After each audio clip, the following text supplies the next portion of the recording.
बोला बोला छठी मैया की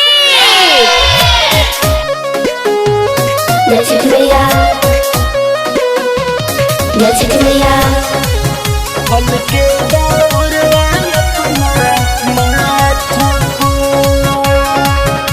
कलिंग रिकॉर्डिंग स्टूडियो मुसीपुर छपरा।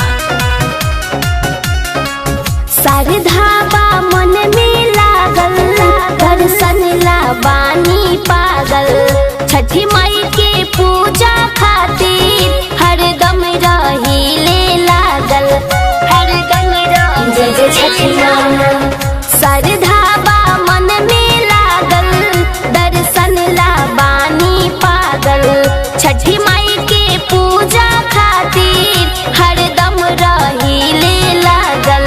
चलो ये धनी गंगा घाट पर लेके फल के दौड़वा अपना माथ पर। अच्छा चलो ये धनी गंगा घाट पर लेके फल के दौड़वा अपना माथ पर।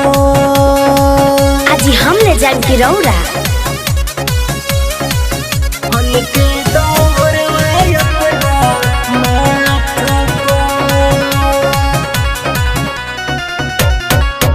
गंगा घाट जाके पिया घाटिया सजाई दी छापरा बजारिया से उखिया ले आई दी उखिया ले जय जय छठी मैया।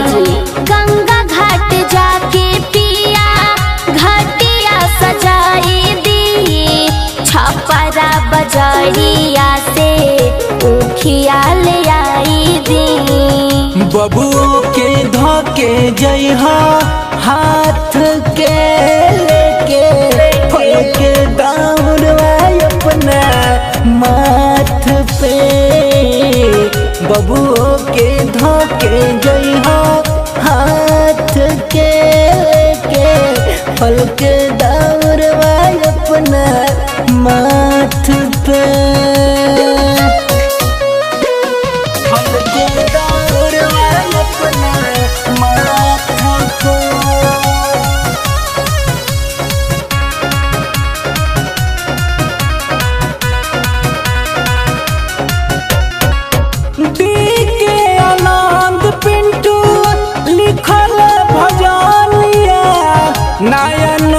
कनिया बारू कैसे जैबू धनिया कैसे जैबू जय जय छठी माँ। के आनंद पिंटू लिखल भजनिया नयन कनिया बारू कैसे जैबू धनिया।